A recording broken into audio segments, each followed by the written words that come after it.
So, welcome back to the Health Wealth Podcast. We've got another brilliant episode coming up this week. This week, we speak to Lee Copus, who's known as the Kent Carnivore online. He shares with us his story, his health journey that he's been on. He had ulcerative colitis, really bad, had some really serious health issues, had to have his colon completely removed and a stoma bag fitted, and now he's managed to regain his health through using the carnivore diet. He makes some amazing revelations on how the food you eat actually affects your digestion and your gut, which is amazing. You need to definitely listen out for that. Anyone with any kind of digestive issues, this episode is 100% a must listen for you. Before we get into the show, just going to remind everyone that this week I launched my brand new free community. This is where we're going to be teaching you exactly how you can become optimal in your health. It's completely free. There's going to be educational videos with new ones uploaded all the time. There's a community space where you can connect with like-minded people, the same kind of journey as you, build that social support that you need. And also we're going to do live Q&As where you can directly ask me and other experts that we're going to get in questions about your health. So the link's going to be in the description. It's completely free. Make sure you sign up to that and improve your health. And let's get into the show. So, hi Lee, welcome to the show. Thanks so much for giving us your time. Just to start off, just give us a little background on yourself. Just introduce yourself to everyone. Yeah, so my name's Lee. Even though I'm called Kent Carnivore, people call me Kent quite a bit, which is not a problem. I'm from the Garden of England in Kent, so England. And yeah, my story really starts back in 2012. I don't know if you want to go straight from there or whether you just want something else, a brief background. Yeah, the health journey. Let's jump into it. Sure, absolutely. So a lot of people may know that I went carnivore because of depression, but the reason why I was depressed was a consequence of a surgery outcome. And the surgery was due to having ulcerative colitis. And so this became apparent in 2012. Earlier on in that year, I had some symptoms, much like diarrhea, lots of blood, mucus and things like that. So quite nasty symptoms. I actually ignored a couple of these very minor flares in the beginning. They came and went quite quickly, and I thought, okay, that's not too much of a problem. But as a few months went by, I had another flare up and thought, okay, I've obviously got a bit of an issue here. So I took myself down to the GP and went about figuring out what was wrong with me. The first doctor said, if you think it's bowel cancer, you can forget it, because there was all these bowel cancer adverts on at the time. I think I was probably fed up with having all these people come into the building saying, I think I've got bowel cancer. I was like 24 at the time. So, I mean, that's understandable. It's very unlikely. But my symptoms were very similar. So, yeah, obviously this diarrhea and bleeding and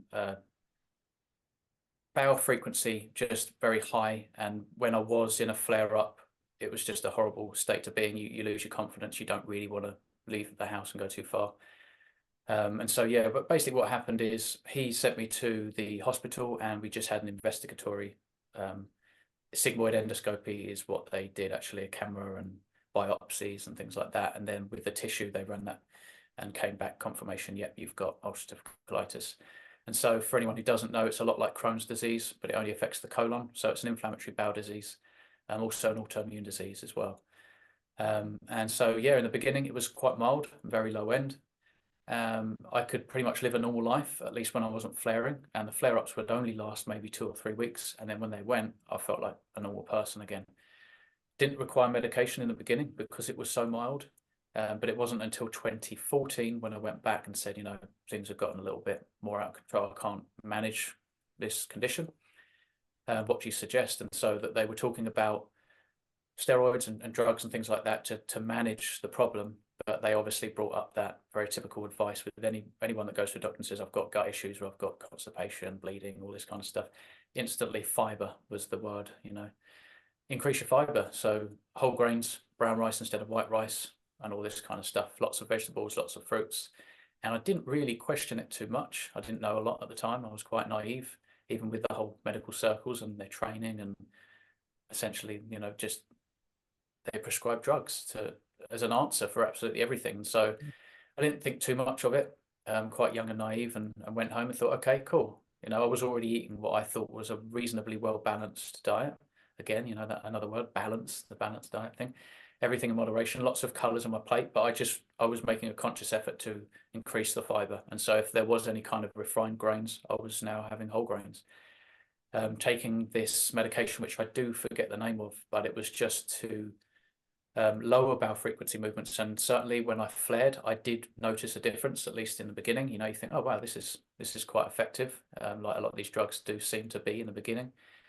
And yeah, you know, years went by and things were getting worse. And so despite taking the drugs and the advice, the dietary advice, things were just getting worse. And it wasn't until 2017 when I flared up in such a way. It was so intense, you know, it came on like the first few days were the worst I'd ever known a flare up, and that actually just got worse.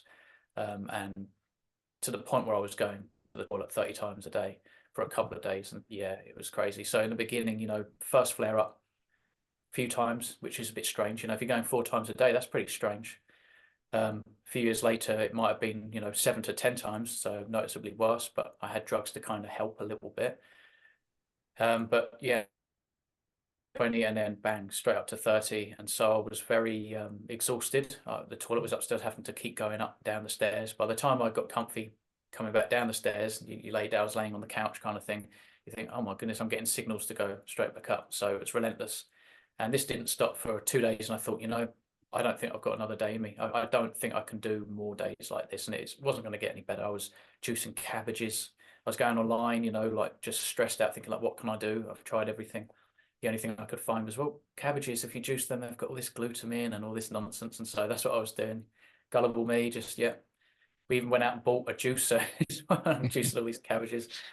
Anyway, on that third day, basically, I'd scheduled to go into the hospital, and turned up just very depleted. Had lost quite a bit of weight, was very dehydrated. They put me straight away onto an intravenous drip with electrolytes, but also steroids, I think, just to lower that inflammation in that moment, so that they can kind of control the situation a little bit, do an exploratory again, and see, you know, where I am, because the last time they saw me was all those years ago when they did the previous sigmoid endoscopy, and so they did a very similar procedure again, and I didn't take the anesthetic, so I could kind of read their expressions in the room and things like that. And it was interesting, because it was almost like they didn't believe that it was as bad as I was saying it was. And then all of a sudden, when they're doing the investigatory, I could see their faces, and they were quite shocked, actually. You know, they kept going further and further up, and there was just disease, and it was riddled all the way from, you know, the beginning to the end. So yeah, they made it pretty clear it was quite unlikely I was going to get out of the hospital with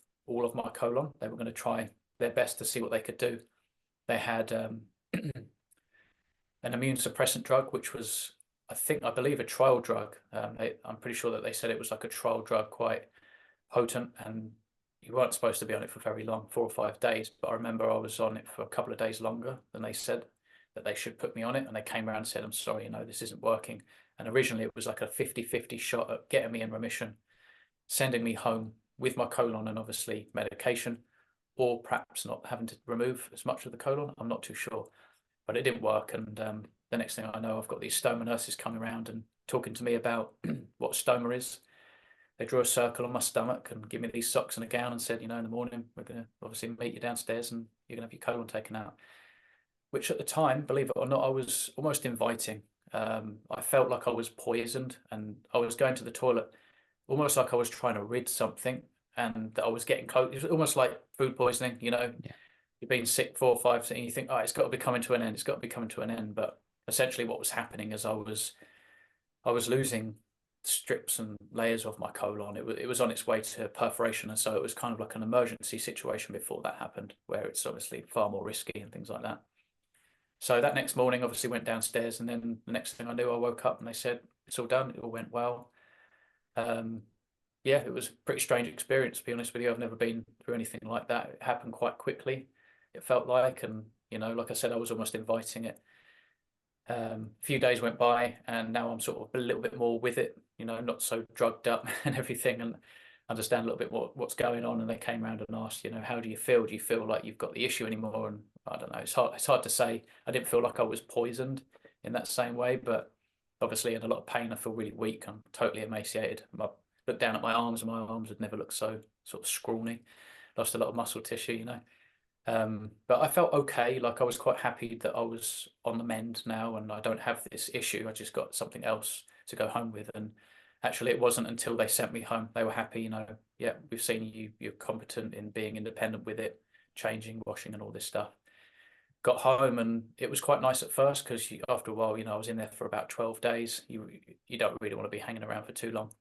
But the next day, my family went to work, and everything hit me at once. It was like mentally now, wow, I'm really not happy about this in any way, shape, or form. I don't like the way it looks. I don't like the way it feels. I was restricted in the way I went to bed and slept. It affected my sleep. I hadn't really obviously gone out yet. I hadn't gone back to work yet, and so I didn't know where I stood. Like, what's it going to be like? Am I going to be able to go back to work properly? So things were playing on my mental health, but honestly, I felt like I was almost instantly depressed that very next day, and I was just very kind of introspective and overanalyzing everything, living my life in my head, just berating myself and putting myself down, finding excuses not to go out, and didn't like how I looked in clothes. I just became a little bit self-conscious and lost all my confidence, and started wearing these sort of baggy shirts that went down the middle and dark shirts so you couldn't really see. And funny thing is people don't care. People don't even notice, honestly, even if you've got a big spot on the end of the nose, they don't really care. They're happy that it's not on their nose, kind of thing. But yeah, and I was single at the time, so everything was kind of like, oh man, what is this all about? My life is just it's in this really strange spot, and I don't really feel like there's a real future for me. And yeah, this kind of got worse and worse and worse to the point where I was like, I don't think I can really manage by myself. I would like some help. And so ended up getting on the phone to the doctor again, saw a doctor. We had a bit of a talk, and he gave me this other number that I would call, which was specializing in mental health. And we had a longer conversation, a more detailed conversation, which was quite nice at first, get certain things off your chest. And they were going to then get back to me. I don't think it was that unit, it was like a secondary unit. They would get back to me and figure out how they were going to help. And this call basically never came. So a few days went by and I wasn't too worried. I thought, they're busy, it's not a problem. A week went by and thought, oh, okay, I don't know, maybe I should get in touch again. Well, a couple of months went by, and for whatever reason I didn't get the ball rolling again. I figured that I was on my own, and I was just sitting on the settee watching YouTube, and Michaela Peterson's anecdote came up on the video, don't eat this, on the low carb down under channel. And I just sat there and watched this young lady talk about how she resolved her depression and a bunch of other autoimmune conditions. And I thought, well, I had an autoimmune condition, and I'm severely depressed, and what have I got to lose? It's not like I was really even enjoying my food anymore anyway, even though I was a sugar addict for sure. I definitely sort of based joy and happiness on meals, and would look forward, the week, we'll have some beers and have a takeaway and all this kind of stuff.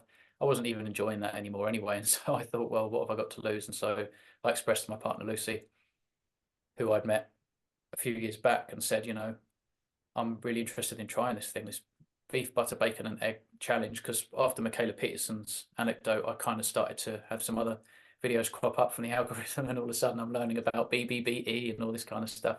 Totally new to me. Sound a bit absurd, where's the colors? It seems crazy.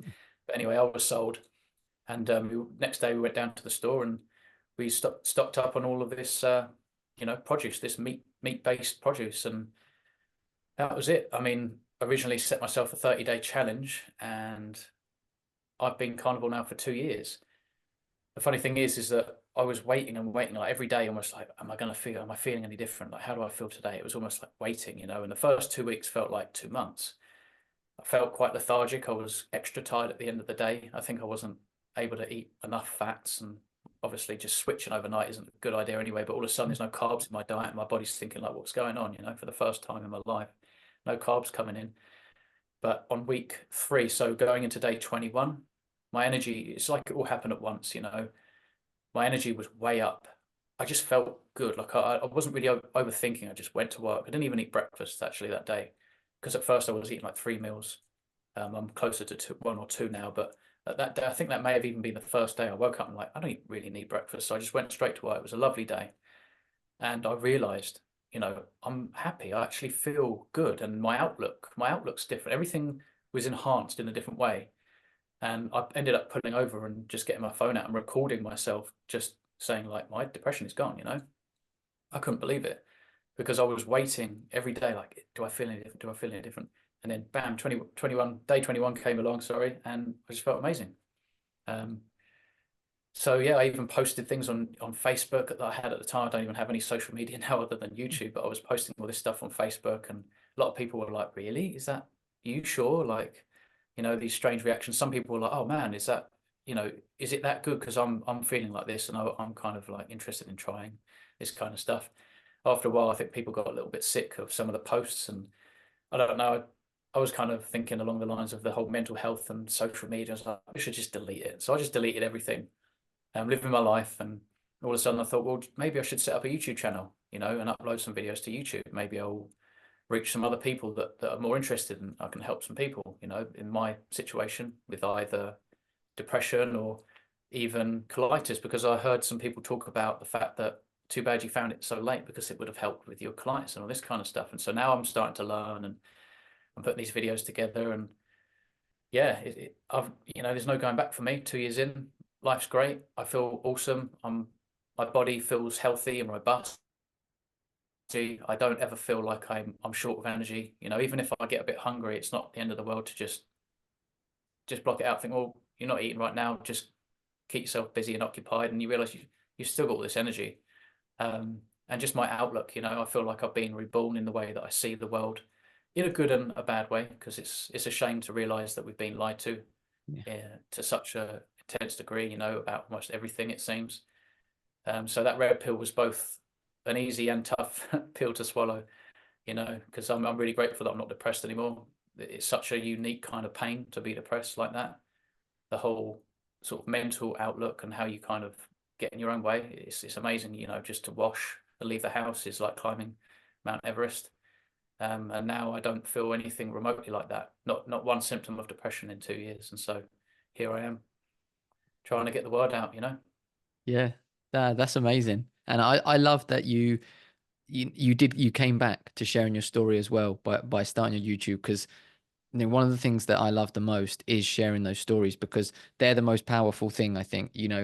I could sit here and I could talk about studies and I could say you can do this and that, but to a lot of people that's going to mean absolutely nothing. But someone who's been there and done it, like yourself, and been through it and come out the other side, I think that just hits a whole lot more. So I'm really glad that you did come back Yeah, to do that, because I think that's what we really need more of. Absolutely. yeah, for sure. It's interesting because it's almost like it's a real scientific experiment anyway. It might not apply to everyone, but it is a real experiment. And I guess there is a problem, I suppose, with some people watching. They might think, well, how do I know that he hasn't eaten any carbohydrates? How do I know he hasn't eaten any plant material like vegetables and fruits, or snuck in a bit of fruit juice or something?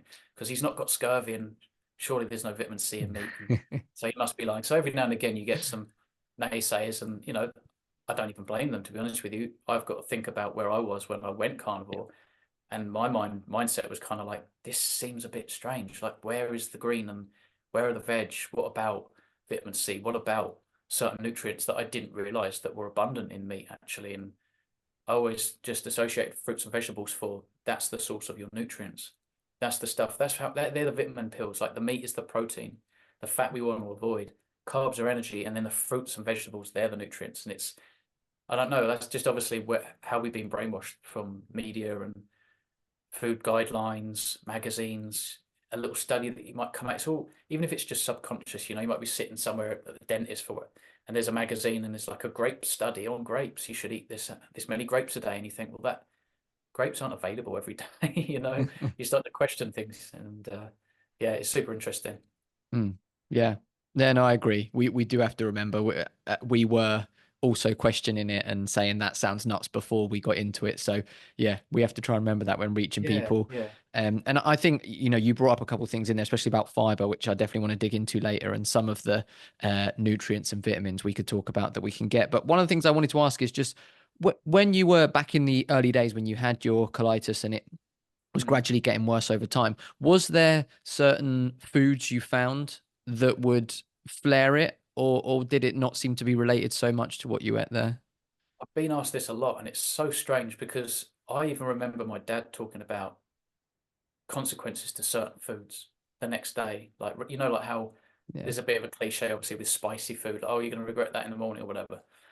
I never really picked up on patterns with food, and I was the one that lost my entire colon. So it's really interesting because I could have eaten almost anything and it often felt the same. I didn't really experience diarrhea when I was in remission. I didn't experience diarrhea. I didn't experience discomfort like even my dad would experience with my friends. I seem to be able to eat absolutely everything, anything, but obviously that's not the case. And so that's quite an interesting bit of information, really. If you think that, I suppose it's like smoking, we all know it's bad, and maybe you don't feel how bad it is until you're in trouble. For some people, they don't feel it's really pernicious like that. And I think that there are a lot of things in plants that are really, really pernicious. Like they have that gradual harmful effect that sneaks up on you almost. You didn't get any sort of telltale signs. And so for me, I think maybe I'm even different from a lot of other ulcerative colitis sufferers in that I didn't really correlate certain foods with a bad outcome during, having my colon and trying to manage the disease. I didn't really on anything until I wound up with the bag, and that's when I've obviously eaten multiple different foods. So after the surgery, I just went back to eating what I thought was food. It was straight. It's crazy how I didn't really like question, well, what I was doing didn't work. There must have been problems because I wound up in this situation. It's weird that I didn't even question that. I went back home, and if anything, I was looking forward to having my first beef burger and chips. So obviously the bun with the seeds and the sauce and the tomatoes and lots of fries, and you're dipping it in sugary sauces and then a soft drink. So it was really strange that I wasn't questioning. But now I'm forced to do these experiments because I'm metabolizing and processing this food, and as food would enter the bag, that's where it would enter my colon. And so that's when I was seeing for the first time, a lot of gas, a lot of air in the bag. You think, oh, my bag's almost full, and you go, well, it's mostly air. That's weird. What did I eat? Or you eat a pizza, and then the next day you're like, wow, look at the size of that mushroom just in my bag. Why didn't that change? That's probably how I swallowed it. Why is it still intact like that? And so then I started to put things together. Wow, look at all those seeds, like sandpaper, if you like, these sharp corners and edges just from partially chewing them, some of them intact.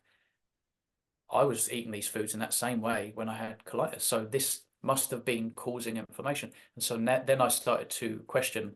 And interestingly, I never ever found any meat, any eggs, any bacon, any animal products intact, unrecognizable. In my opinion, it's like I would put it as that is the stool, and then you find the plants within that. You find plants in the stool. It's not the other way around. And so plants don't break down whatsoever, but meat does. And I guess it's unusual because you think, well, wait a minute, again, that's the opposite of what we've been told. Red meat's supposed to be bad for your gut. Yeah. So why do I not see any red meat? Why it's not rotting anywhere? I mean, if it's supposed to rot in your colon, surely I need to be seeing the meat that would enter the colon first, and I'm not seeing any meat. So it was only until after the surgery that I began to correlate things, and I had actually more symptoms. I had obstructions, and I had more discomfort and things like that. So yeah, quite interesting, really, because I'm sure a lot of other people with Crohn's or colitis would have correlated more than I did, and there I was with a really severe condition there in the fact that I lost my whole colon. I didn't even know. I didn't correlate anything while I was trying to get better. So Yeah, I mean that's something I was going to ask you about as well, because I've heard you talk about it, which you just covered there. Is that thing that we're told that meat rots in the colon, but I've heard you talk about it before, and that the meat doesn't make it to the colon. It's been broken down. It's the yeah, plants that get there, and we just blindly believe that, don't we? Luckily, you got to physically see the proof that that's not how it is, but for most people, we just believe it. yeah, that's the thing, because when I was ill, when I was really sick, I didn't get to see anything. And like I just said, like I barely felt anything negative Mm. from eating certain foods. That post meal, the experience, it was just like just normal regular digestion to me. I didn't really feel like that was way better than that, so I should cut that out. And so yeah, you hear this information and you don't see it. So for me as well, I wasn't the sharpest tool in the box. I'm still not, but I certainly wasn't then. When I was stuck in the matrix, not fueling my brain properly, not getting the right nutrients in, I was always carved up, eating 4 or 5 meals a day. This stuff I thought was a healthy way to be. And actually, the advice you get when you even have a stoma is eat little and often. Eat little and often. I don't really understand the sense in it from any angle, because it just doesn't make sense. And what they advocate for, again, is lots of carbohydrates. And again, it's interesting because they promote the more refined, starchy type of foods and substrates, because you want to try and get the consistency up, because you haven't got a colon. But again, I don't know. See, I even question this. Just because I don't have a colon, why would I need to sort of reach the consistency of a normal output from someone that has a colon? Like, it wouldn't be in that state. So why am I trying to achieve that? And this is the advice that we get. The only advice I got on food coming, in the hospital to go home with, was that it was this little pamphlet, and they basically spoke about certain foods that produce more gas, and that might cause you a bit of inconvenience, if you like, with the bag. You might go to work or whatever, and you might not want to have this for breakfast because your bag's going to fill up more with air, and you might want to find a toilet a bit more frequently, kind of thing.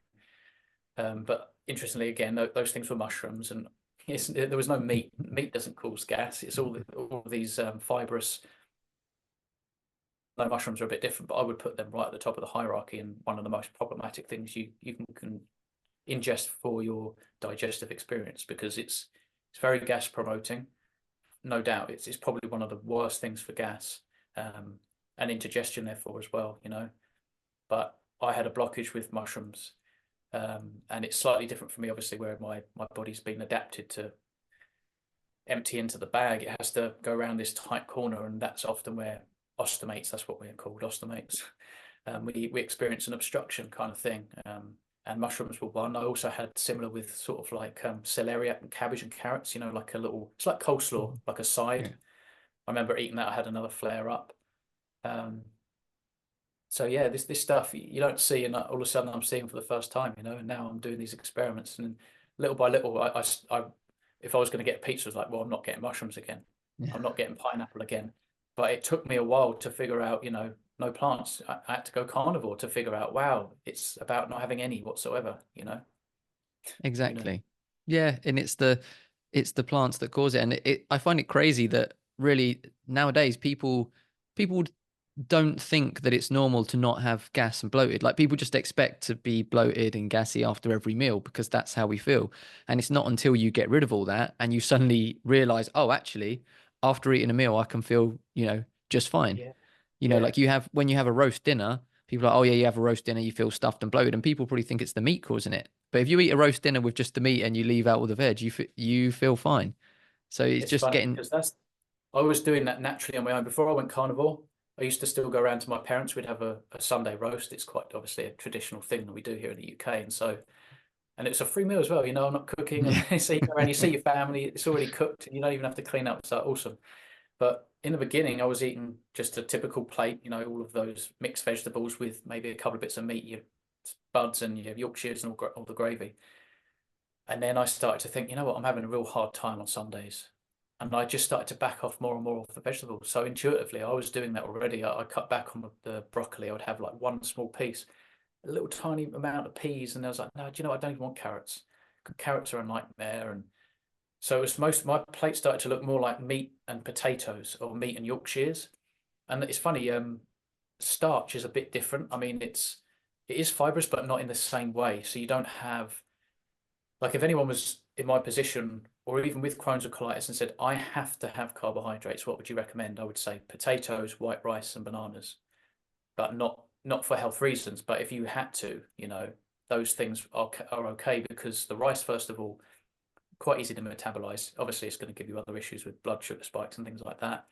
But they're washed, they're cooked, very little anti-nutrients, no fiber, not too much of a problem.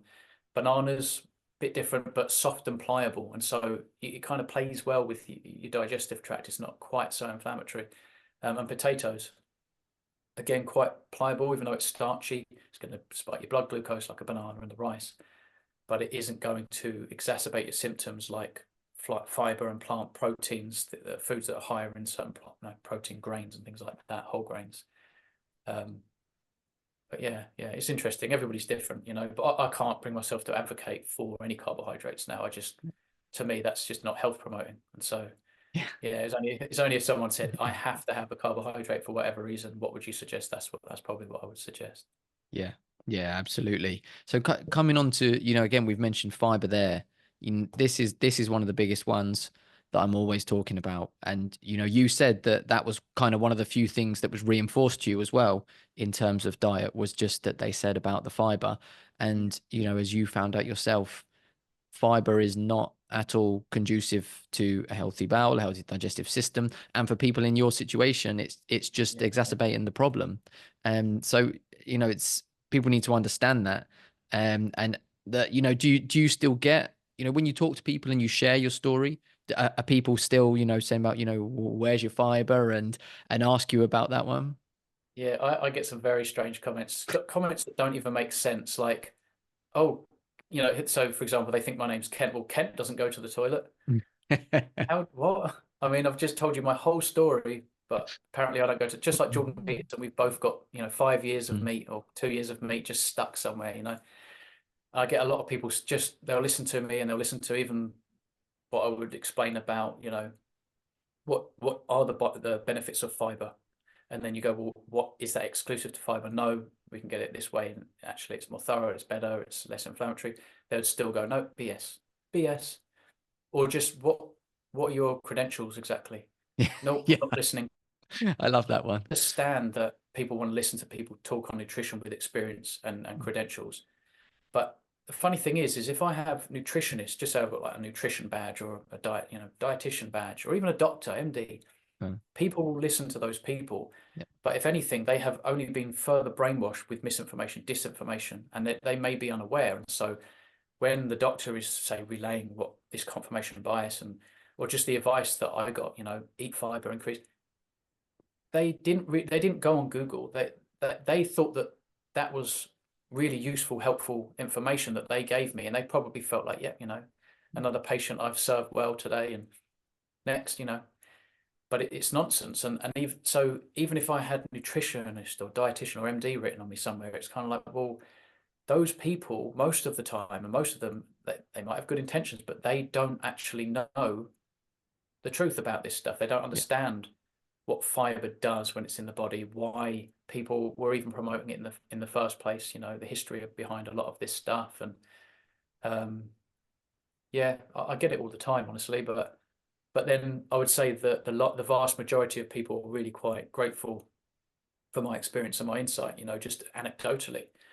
Most people are kind of like, oh, wow, that's really interesting. I always thought this and I always thought that. And you start to plant a seed, and it kind of like makes sense to most people. And I think for some people, that's actually the convincing factor why they tell me, oh, I went carnivore because of what you said about this and that. And if I didn't have this bag, that probably wouldn't be the case, because at the end of the day, I'm just a window cleaner. And, that's how I make my money. And I do this on the side as a passion, and I would like to help people. Certainly people where I believe I know would definitely benefit from a carnivore diet. I think all humans would benefit from a carnivore diet. There are certain nuances because we're all individuals, we're all totally unique in fat, salt intake, water, frequency of meals, all this kind of stuff. But I do believe that humans are designed to eat meat, mostly meat, maybe more fish back in the day. It's a bit different now with the way the ocean is, perhaps, we've all got different takes on things.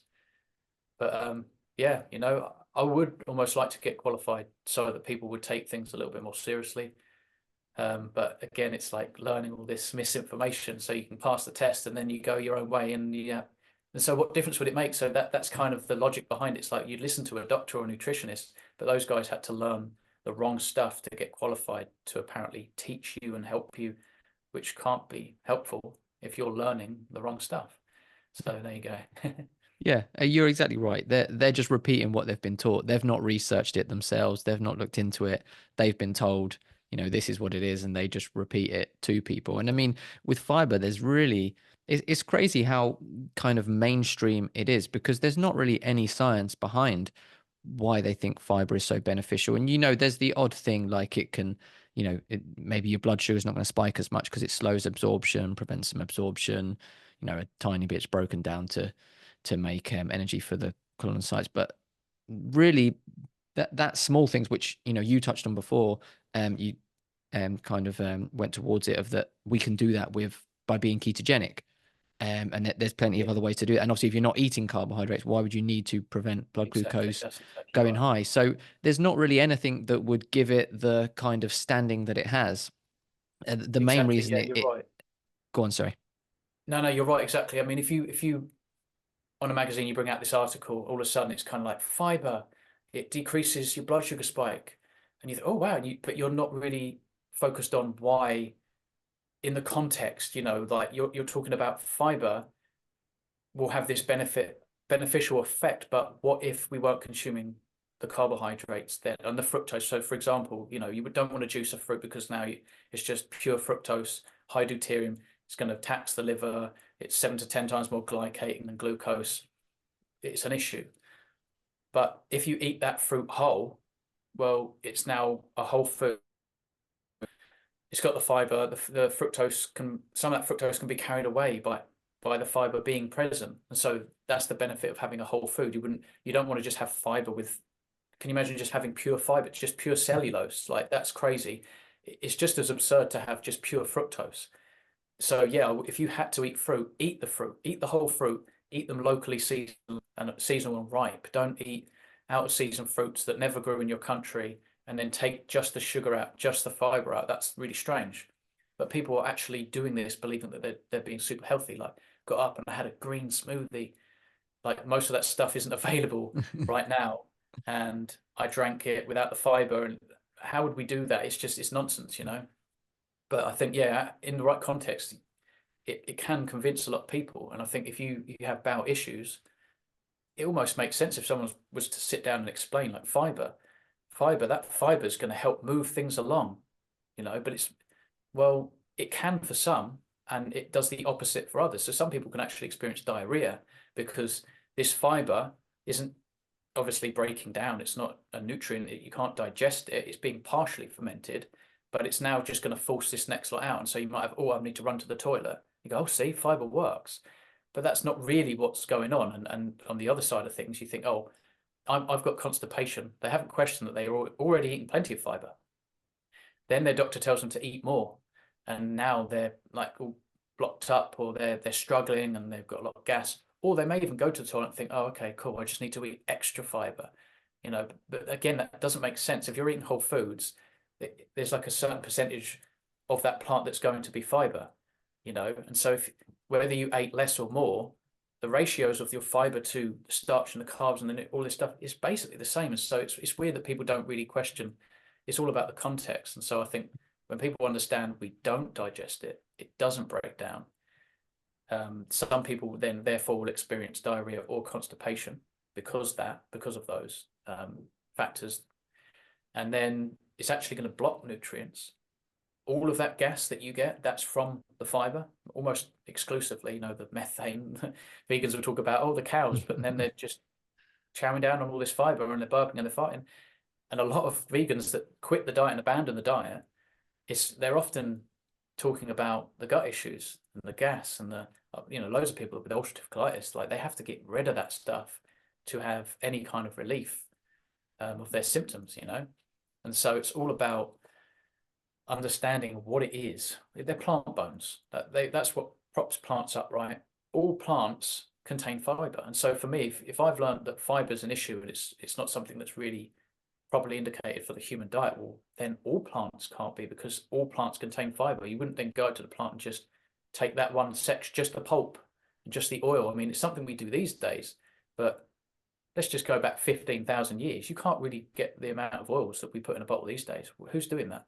Even 15,000 years ago, you didn't have oil in a bottle. You didn't have a bunch of I don't know, what's that fiber that people take, like psyllium husk and stuff like that, just to supplement with. It's like, no, we don't need that. You eat food, you drink fluids, and the fluids are hopefully just water or something. And that's it. But yeah, these days, I think we overthink it. We overthink everything. People have become so busy, really smart people as well, successful, rich, smart people that have achieved amazing things. They have no clue about what food is and what food isn't. And they go down to their doctor and they go, right, fiber and pills. That's what I needed. And it's nonsense.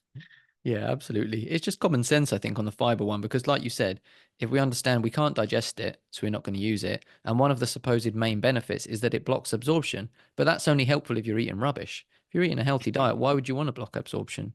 You wouldn't. So, you know, if we use common sense, we can see that. In terms of other, obviously, people would question, you know, where are you getting your other nutrients from, your vitamins? I imagine you get things like that from people asking you questions. Did you have any issues with getting your vitamins? Did you have to supplement at all when you went to Carnivore? How did you find it? Do you know, it hasn't been a long time since I've been supplementing, and it's only through Richard Smith and Keto Pro Yes. that, you know, and my latest surgery. So we can get into that a little bit if you like. I have only just started supplementing sort of electrolytes here and there. I don't feel like I need to take them every day, just here and there. And what else? Taurine. Taurine is something else that I think that can be useful. Again, I'm not religious with it. I think I take it based on the context if I feel it's necessary. But when I went those first 2 weeks, I felt a little bit run down, maybe a little bit of what they call keto flu, where I'm switching diets really quick and trying to come out of glucose metabolism, making ketones and becoming fat adapted. But after, you know, 3 weeks of carnivore, I had no issues. I didn't really get a lot of cramps. I didn't really feel like I needed to supplement anything. I didn't even have any blood tests that I had seen the results of. It was only in the build up of the surgery that addressed my original ileostomy surgery that just had to be done. It has nothing to do with carnivore. It's just to remove the final bit of tissue that they left as an option for reverse. So it's almost 8 years that this was on the cards, and they just had to see to this. And so that's when Richard, he sent me some electrolytes, which was really useful because obviously in the beginning, there's a few days where you might not be eating, and they encourage you to drink. And rather than me drinking all this minerally depleted high deuterium tap water that they're offering me in the hospital, I thought I'd just have some Evian water, which I just supplemented with Keto Pro's electrolytes, the non-flavored ones. And I even started using the cherry. I started having some raw milk as well, which I don't really advocate for raw milk. I think I'm okay because I don't have my gut, and so it's a little bit better for me. It's almost like I'm a bit of an exception in some ways. But I started to put a little bit of cherry berry electrolytes in the raw milk, which was really nice. But no, I mean, I know I get all the nutrients that I need. I mean, I feel my brain's working better, my energy's up, my sleep's a little bit better. I probably sleep maybe 6 hours a night, but I feel that's sufficient. Yeah, no complaints. You know, my skin, I've always suffered with my skin. I have quite a lot of scarring and stuff. Some people have called that like, oh, all that your skin, you know, you look like a burn victim or something. It's like, yeah, but that was this was from another diet again. So people are conflating often different things, but yeah, for sure. I mean, I'm getting far more nutrients now Yeah. without the fiber, without the sugar. What else? I mean, without all just the anti-nutrients, you know, even the plant proteins, they all rob you of nutrients. And this misconception about balance and different macros, different micros, different colors, that it's laughable when you realize that the most nutrient dense foods are the fatty red cuts of meat and, you know, eggs and fatty fish. And that the moment you add any shred of plant material to that meal, you are now offsetting balance, because that was balanced already. Now that's 100% bioavailable, pretty much nearabouts. But the moment you add like a stem of broccoli or a kale leaf or carrot juice, you know, you're losing nutrients because of all the oxalate, the lectins, the saponins, the tannins, the sugar that competes with certain things.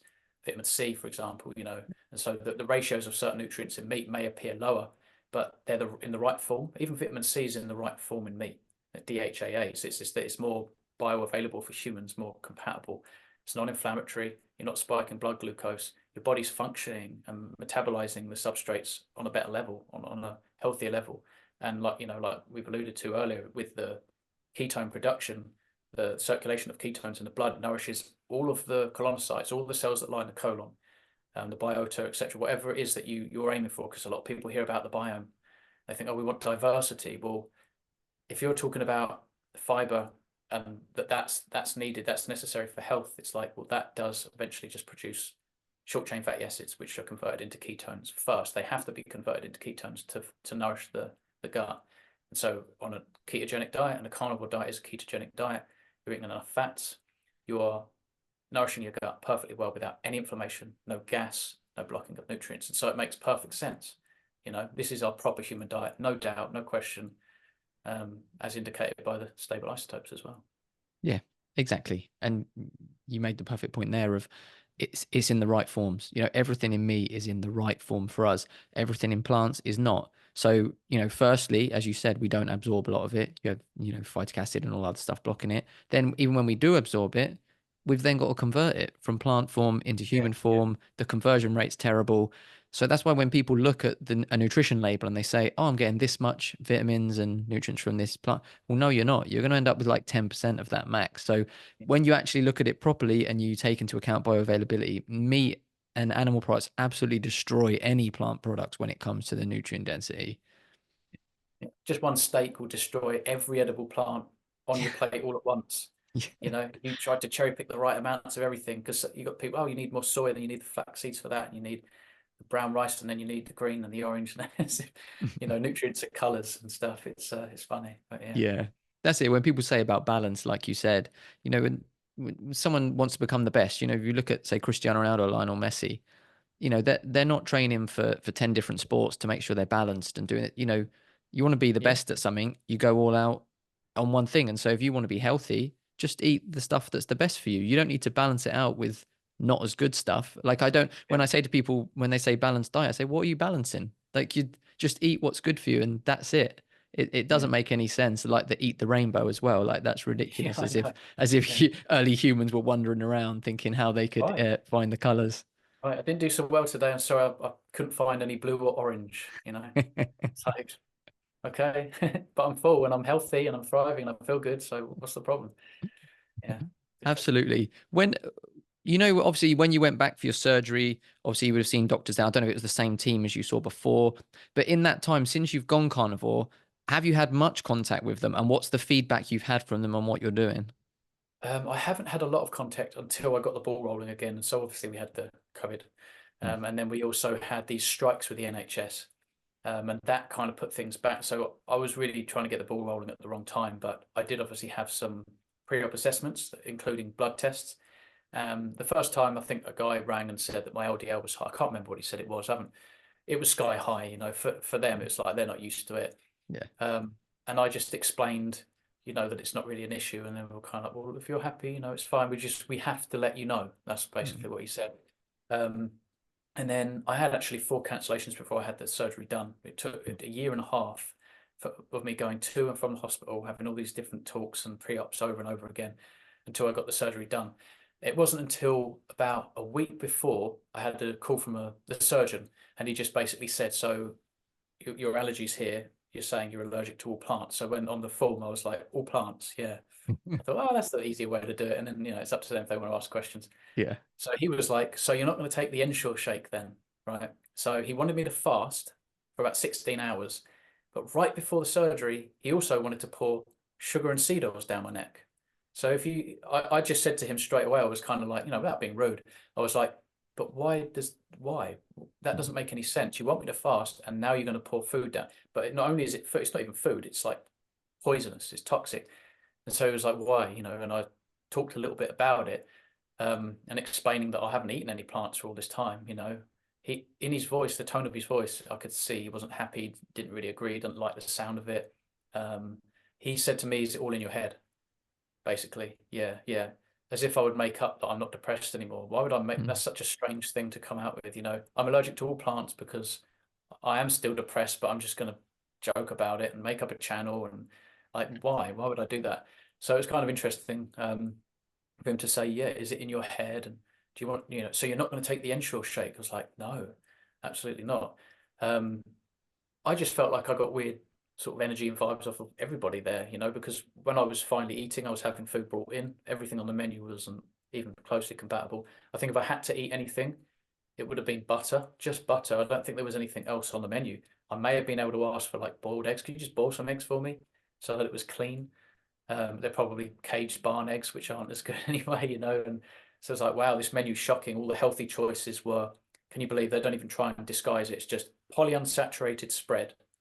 That's what they called that. Yeah, and they obviously want you to have that with the whole grain toast or bread, and then a glass of orange juice. And so it's kind of like, right, so sugar, indigestible fiber, fructose, deuterium, linoleic acid. Wow, like I'm recovering in surgery, and that's what you want me to try and handle that. Okay. So yeah, when I had these meals brought in, I had some funny looks. People would come in often, you know, every day I had the same people, tea, coffee, and it's like, no, I'm fine, thanks. Um, they give me the menu. Have you seen the menu? Do you want the menu? And I'm kind of like, no, I've got like a steak and eggs and bone marrow or whatever, and all this kind of stuff.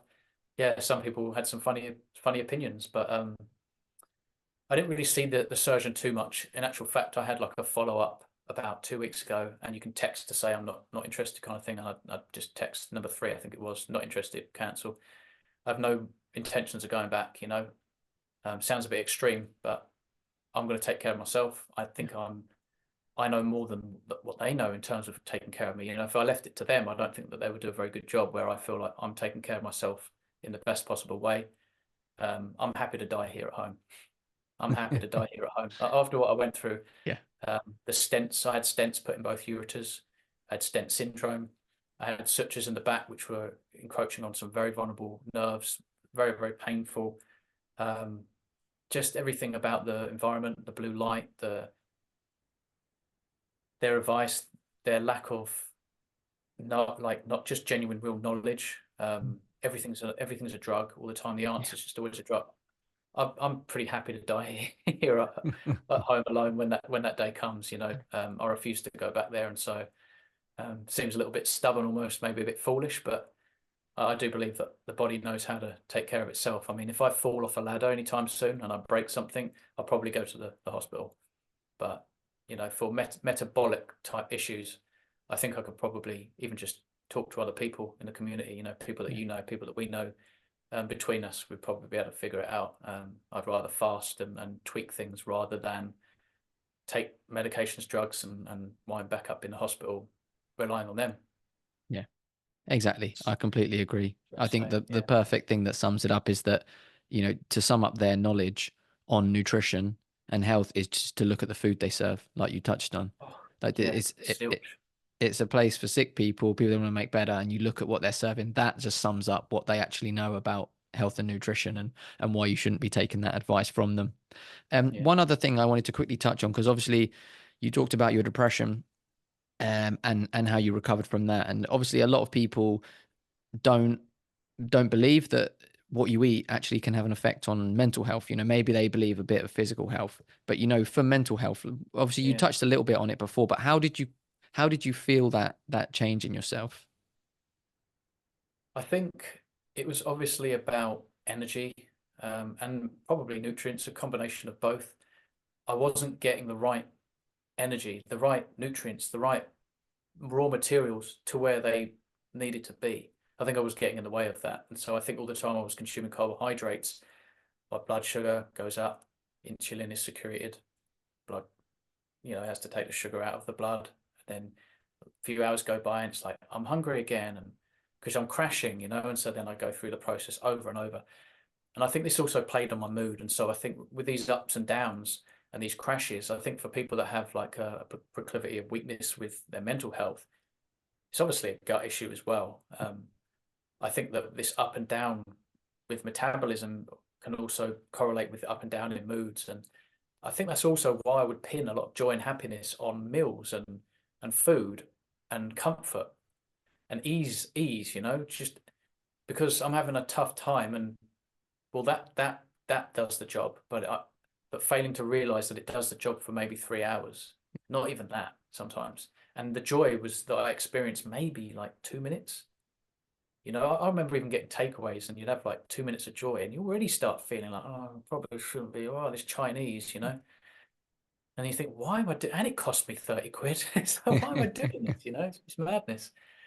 But all I know is that I felt light. Like that day when I realized I wasn't depressed, I felt I felt like I just took a massive rucksack off with bricks in it or something. I could just walk around and feel light. It wasn't the weight of the world wasn't so intense, and I could bear it. I could kind of resist.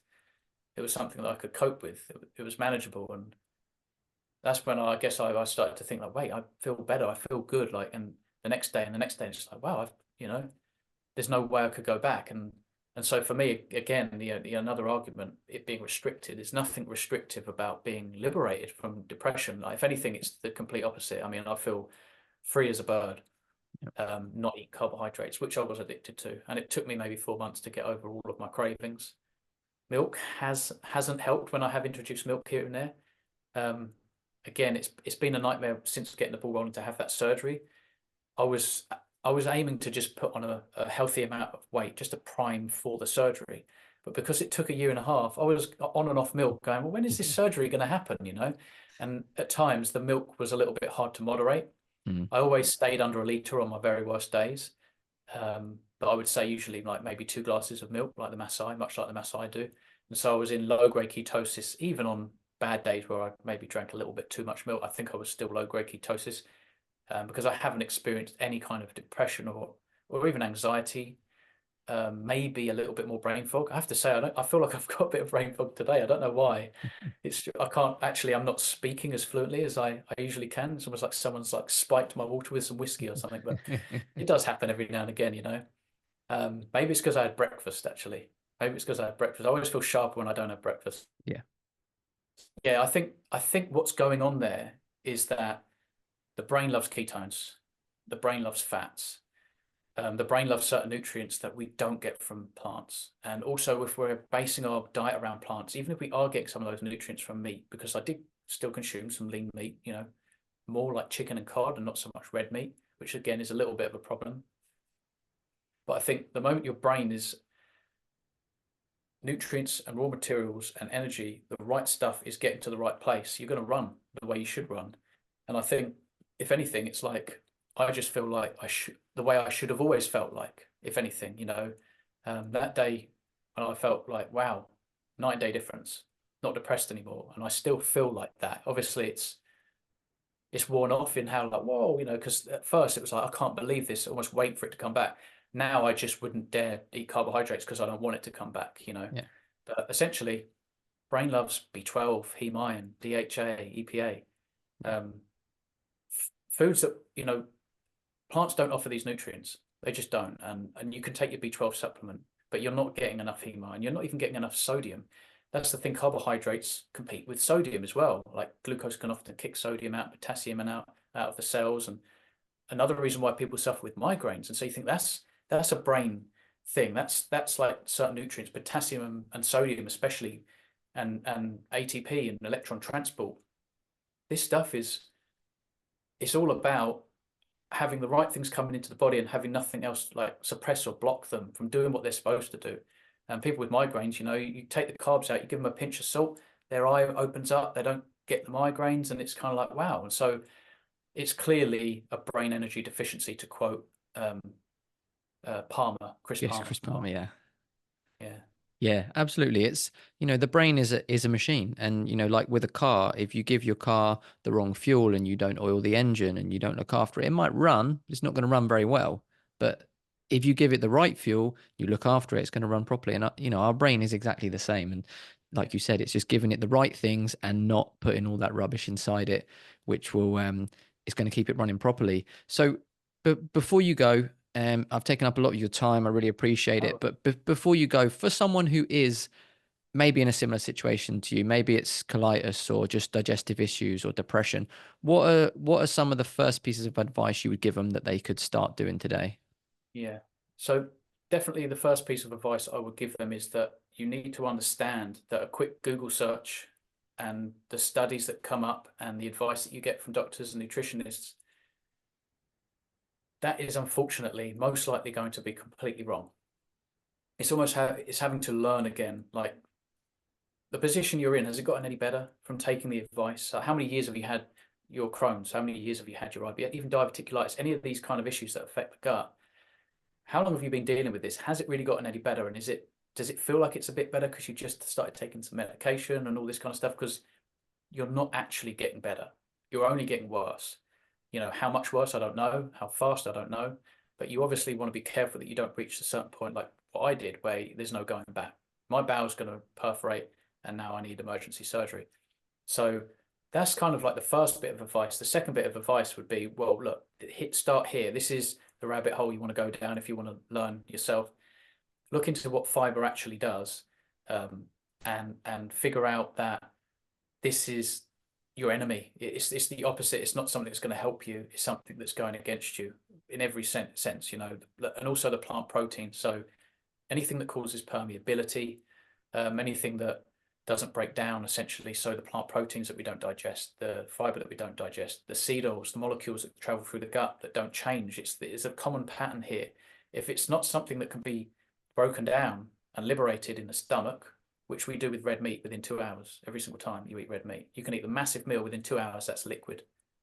Fact, you know, and you might want to see a study for that. You might want to see a paper for that.